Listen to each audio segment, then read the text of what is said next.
Okay, hello everyone. Welcome to Parallettes Intermediate Part 2. This is a follow-on to my Parallettes Fundamentals series. Now we're looking at some more complicated skills, or perhaps things which take a little bit more strength, need you to have been training on the parallettes for a considerable amount of time.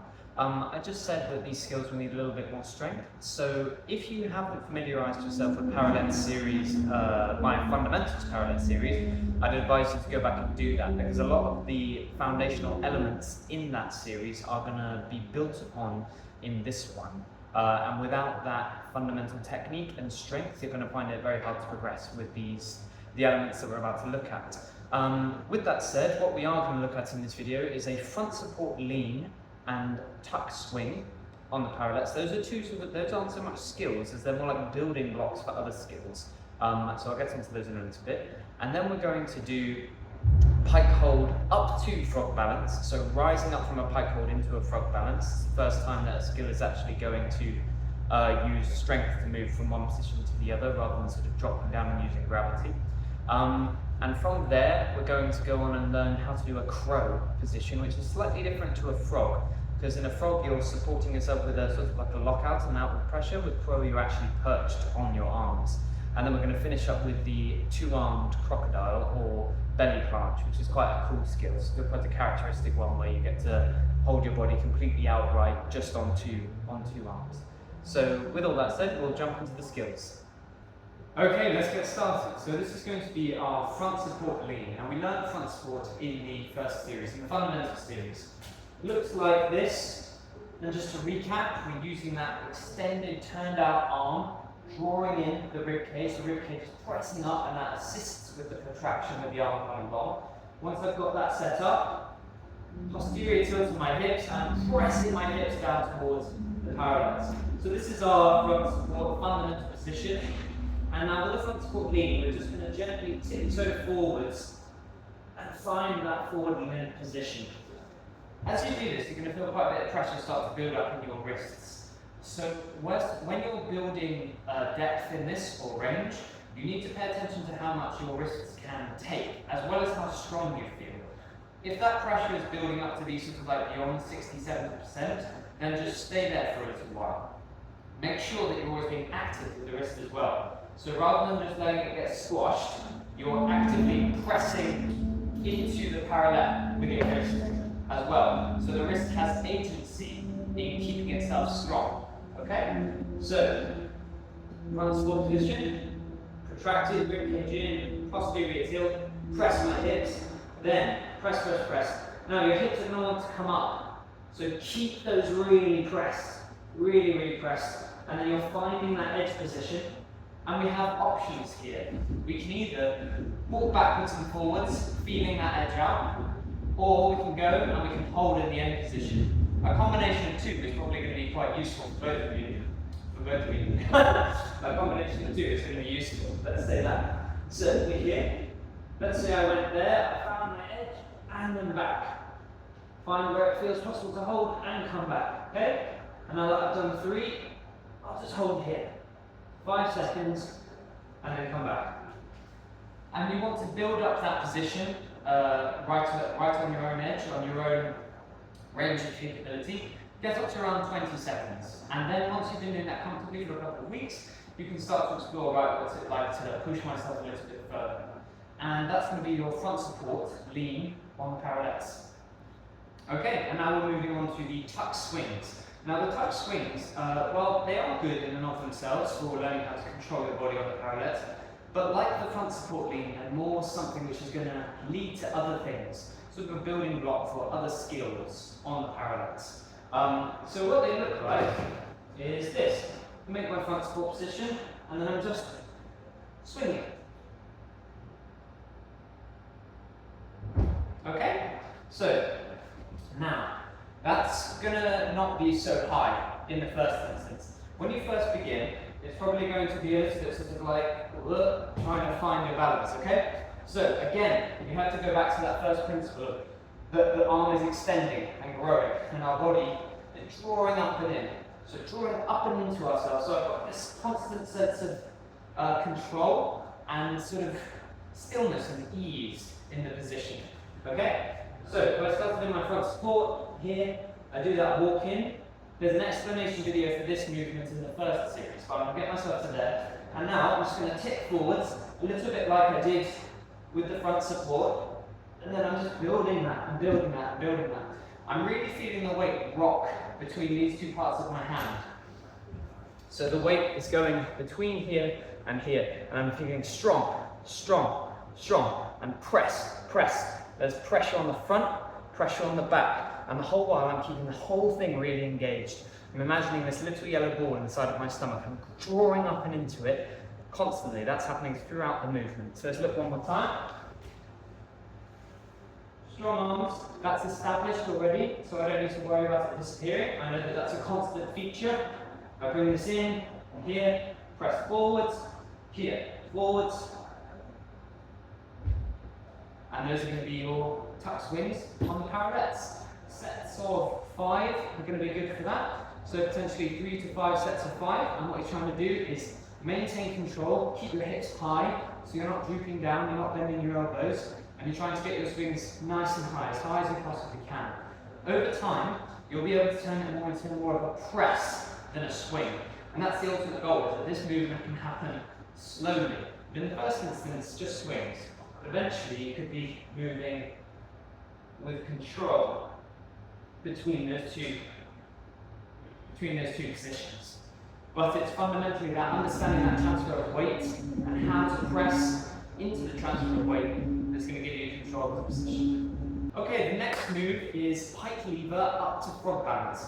Now we did the reverse of this at the end of the fundamental series, which is frog balance down to pike lever. So I'll show you that. We had frog balance and we went down to pike lever. Now we're going to learn to go back up to frog balance. Now, if you're sharp-eyed and you've been paying attention to the video, you'll notice that I used my tuck swing to make that movement happen. Okay? So, I was in my pike support position, I came to here, and then I moved into one of my tuck swings. And then at the top, I just jumped my legs out and into the frog balance.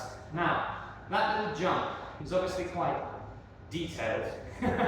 And you've got the sort of dexterous task of getting your knee wrapped around your forearm to make the frog balance. So there's an explanation video for the frog balance back in the fundamental series.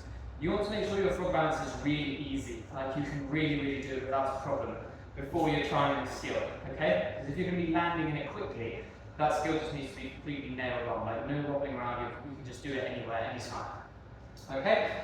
Now, really the best way to build this up is to do the negatives. So do frog balance down to pike hold as slowly as you possibly can. That's going to build the strength that you need to be able to control yourself when you're up in the air like this. So we talked about this in the first video, but up, slow, okay? Now did you see, I used the very first thing I taught in this entire series to do that. Pressing through my arm, drawing into my core. That was essentially what I did with my body there. I was in my frog balance, and I went draw into my core, pressed my arms, I kept control of my leg, and lowered myself down and into the pike position. Now, if you're familiar with the pike position, it'll be much easier for you to go there. And again, it needs to be consolidated, just the same as the frog balance.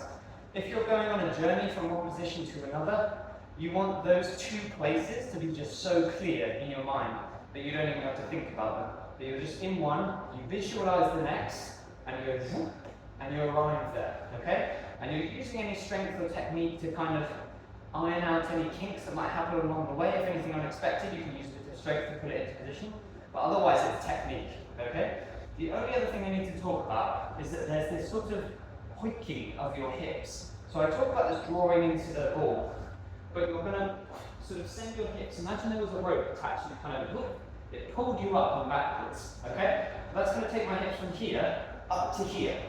At the same time, that will displace my shoulders forwards, so I need to have practiced my front support leads so that I can be very strong and resist that urge to fall over the top, okay? And those things are all going to happen in coordination if you have centered yourself into the little yellow ball. And I mean physiologically centered yourself. You've drawn in to the middle. You're controlling your legs from the middle, you're controlling your arms, and you're thinking from the middle, okay? That's the first part that moves.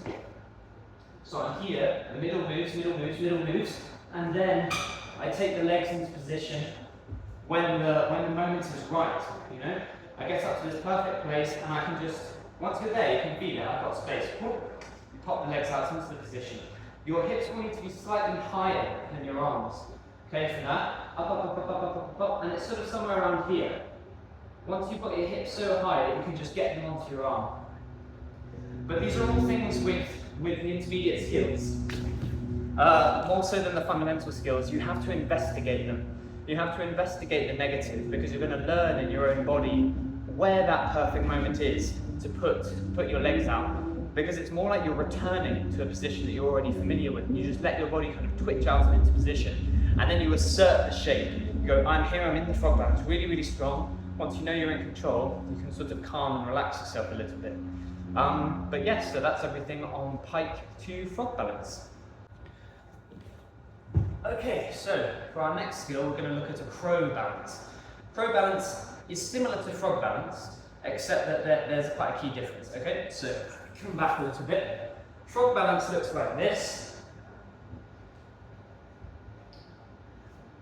And what's distinctive about it is that my elbow is pushing my leg up, and my leg is squeezing in, okay? So my legs are kind of perched on the outside of my arm, and I have this pressing, squeezing action. Okay, I've talked about that in the fundamental series, but you press out with the frog balance and squeeze in, and that creates a resistance. Draw into the core, and then imagine that little yellow ball. I'm just going to tip the little yellow ball forwards, and then over my hands, okay?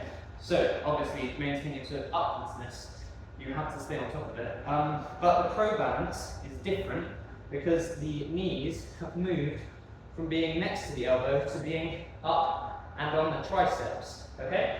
Now, this, I think, is more difficult than a frog balance because you actually have to take a bit more responsibility for your whole body. You have to have a sense of upwards lifting in the whole thing. I talked in the Pike to frog balance about this kind of waking up of the hips. So you have to be drawn into your core and pulling yourself up. So even though I'm up here, I'm bringing my hips up and backwards, and I'm kind of being quite delicate on my toes, okay? I'm reaching for the floor, but I'm thinking upwards and backwards. Then I'm going to get my positioning, and look how my chest has come really close to my thighs here. You don't need to be like mega flexible to do this, because you can just bend the knees, okay? But my chest is on my thighs. I'm finding that place where my tricep can sit on my knee, there, and I'm at that point, okay? So I've actually created the shape already. I've got this upwards idea in my hips, and can you see that tilts me towards the floor? If you were less flexible, it might stop there, but that's fine. You're going to move forwards. As soon as I'm in contact with the floor, upwards pressure, pushing away through the arms, resisting, feel the friction, okay? Drawing and drawing and drawing and drawing it, and then that lets me do the transfer into the position. The crow balance can be a bit uncomfortable on your skin, on the back of your triceps, but if you lift up more, rather than trying to lean on yourself, then it hurts less. There's sort of more like pressure rather than that kind of skinny, pully, frictiony, not nice feeling. But this is where, and like this is so much of the case, the more complex and the more advanced you get with parallettes and gymnastics, you must take control of your body and elevate it off the ground, every single part of it, okay? You can't lean on yourself so much, you know, when it gets harder. Anyway, let's have a look at putting that onto the parallettes. Okay, here we go. So, putting these onto the parallettes, this is the best way that I've found of doing it, which is to have your hands in place, and then you're actually going to step up and onto the parallettes like this, and it's as if you were on the floor. And then I'm going through my same process, okay? So I'm going to find that placement on the back of my tricep, find my strength on the parallettes, and then drawing in, and it's a little bit upwardsness. Upwardsness puts the pressure into my hands, then I'm resisting strong, and I can come up and into the position. And then it's exactly the same. And you can do, you know, whatever you want from there, but hopefully something a little bit better than that. I was going to try and go to a straddle, so I'll try and show you that. So if you went in your crow position, come to something like that, you know, so you could do some kind of transition. But I think that with the crow, really just train it on the floor, or like a set of low parallettes, ones which are only like, you know, this far off the ground. And then it won't be such a problem moving them up onto the big ones, because the main thing with doing them on the big ones is like the fear factor. So you want to know you're not going to pitch forward. Or like I did when I stumbled off, just like you've got enough control in your body that it's not even a big idea. So I think that's everything I've got to say about crow on the parallettes. Okay, belly planch. Now this is a really cool skill. I've moved the camera slightly so I'm going to stand up a bit more. But I'll show it to you quickly first so you get the idea.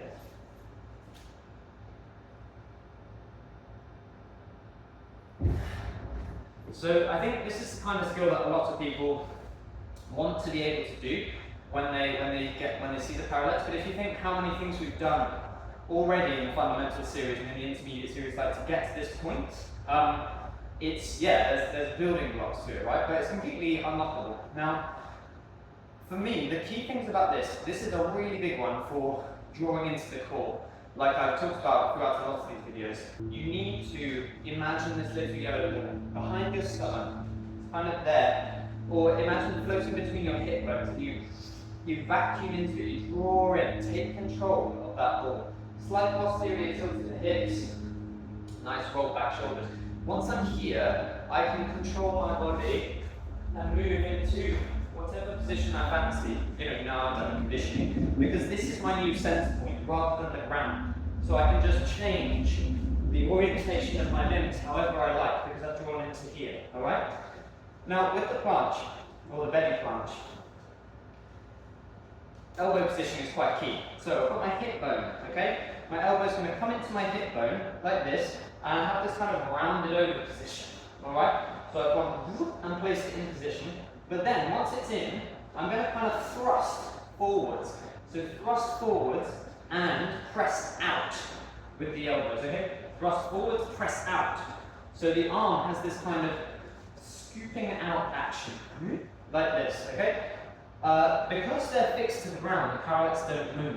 But if they were in the air, they would do something like this. It'd be like, they'd be off over there, okay? That's the kind of pressure that I'm putting on them. A sort of down and out action. So that's the upper body, but your leg needs to be connected into your torso. Now I've talked about doing leg lifts. Again, in the fundamental series, you see? The fundamental series, it informs the intermediate series, so you've got to go and do it. But the better you have control, dexterity of your leg, and you can put it places, the easier it's going to be to have it fly away behind you. Okay? So, you could practice this by sort of getting into kind of like a little position like this, like a little hop, and try moving this leg backwards, just to get the idea that that's kind of how it's going to be. But really, it's probably one for just having a go if you've got to this stage. Okay? So, we're going to set up like this. Front support. Now, round in the back, elbows to hips, thrust, and then I can bring myself up into position. Okay? So, I'll just go through that again. Front support, elbows in, thrust, sort of a little lean. There's a little bit of a lean, okay? This position looks really cool, but I think it's actually easier than the tuck swings and the front support swings, front support leans that we were doing at the beginning of the video. Now, if you don't do those, then you won't really have the strength to do this, because there is that strength needed in the front. But your body is so supported on your forearms, or no, the opposite of your forearm, your upper arm, when you're in this position. And if you get that upward thrust, it can feel really like quite nice and quite sort of table-like. Yeah, honestly, this one's quite simple. I mean, it looks really cool, but I think it's actually sort of less technical than some of the other ones. It's got a lot more features that you have to cultivate.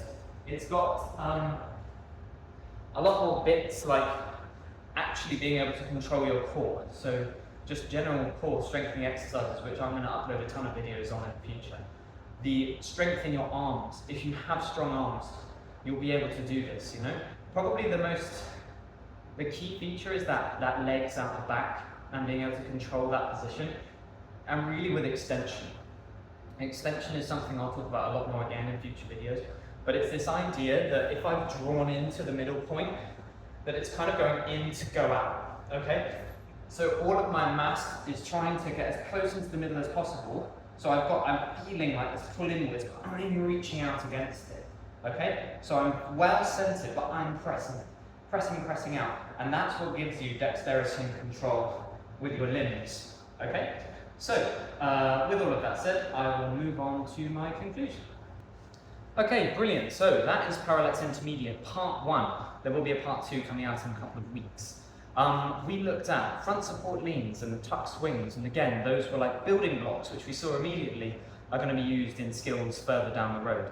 Then we looked to go from pike up to frog balance. In that one, I said to you that the technique, you have that kind of hoiking, the lifting of the hips, which you'll cultivate in your front support leans and your tuck swings, and also by doing negatives, frog balance down to L-sit, okay? And then we moved on to the crow, which is, we talked a lot about this idea of taking responsibility for your whole body and lifting the whole thing up and away, and that it requires that a lot more than the frog balance does, where you can kind of do this squeezing. But yeah, you really need to lift in, and a sense of being and a sense of being lifted up. And then finally we moved on to the two-arm planch, or the belly planch, or the crocodile. And that was one where it's sort of like kind of a manipulating of the body in a laid out position and connecting the legs. That was really important. We talked about that a lot. But I talked mainly about that drawing into the middle and really learning how to have your core, your center, and imagining that little yellow ball behind your belly button. That's the focal point from which you do all of your moving. Now, I make a point of that because most of the time you're referencing yourself to the ground rather than referencing yourself to the middle. This is actually how gymnasts do somersaults and don't get lost in the air, because they understand where they are, because they can track the flight, because they were drawn into the middle at the point of departure from the ground. Their body understands where it's going to go back to the ground. Now, that's really important. Your body understands where the ground is, even if it isn't touching it, okay? So the reason that most people, when they go to try and do hand balances, get the fear come up is because they're so used to understanding where the ground is through their legs. And when I say you, I actually mean your body, okay? Because you might intellectually understand that the ground is under your hand, but if your body is conditioned to hunt for the ground under its feet and isn't used to stabilizing you or balancing you from other parts of your body, then it's going to think, oh, well, I'm falling over, I need to catch myself, I need to be really safe, okay? Now, the way to cultivate that sense of grounding through your arms is you have to push into the body, but then you have to push into the floor, or the parallette, or whatever it is, but there has to be a conversation between your core and whatever is touching the ground, okay? So it has to go drawn in, sending energy from there, into shoulder, into elbow, into hand, and then I can go up on top of it, okay? Because then I push in and the ground sends it back to my core, and my brain and my central nervous system is like, oh, okay, it's fine, I know where I am, I'm not falling over, you know, no panic. And when I talk about panic and fear, it's that like visceral panic, like, oh, I'm about to fall off a cliff and I need to recoil from it. It's not an intellectual fear, it's not something you're sort of like confused or worried about. It's like immediate danger, which stops you from being able to do these things a lot of the time. I've rather gone off on a tangent there, but it's important when you're getting into these sort of more intermediate level skills. You need to start working through different parts of your body, and that idea of the little yellow ball and the pressing could really, really help with something like the two-arm planch or the belly planch. So that's all for the skills for now. If you would like more help with your calisthenics journey, with your parallettes journey, your gymnastics, your flexibility, I do flexibility as well, then please feel free to shoot me a message. I've just started working this online program with people where I can give you analysis of your videos, I can plan your programs, and if that's all you need, then I can just do that. We can do your video critique and your programming. I send it back to you. That's my most basic package. But I also do Zoom sessions where you can get me onto your phone or your laptop and I can train with you wherever you are in the world. So if you would like more help, then please shoot me an email. Check out my website, which is coachdaily.co.uk, and I've got lots of sort of small bits of information on my Instagram as well if you'd like to check that out. I'd say my last word for this video is, again, everything in this video is built on the Fundamentals series. So if you haven't watched it, then go back and watch it. Go back and watch it and train those elements. It will make this stuff easier. It will just open the way. Because I mean, I've spent my whole life trying to do really, really hard skills, and when you get them is when you go back and you consolidate your foundation. When you go and make sure your basics are just like completely impeccable, then the process of development of the skill just kind of fluidly happens. Okay, if you're hitting a barrier, it means there's something missing in the foundation. Strength, flexibility, some technical understanding, so you need to go and investigate. So that, yeah, go and watch the Fundamental series. Do it now after you've watched this. All right, brilliant. Thank you. Bye-bye.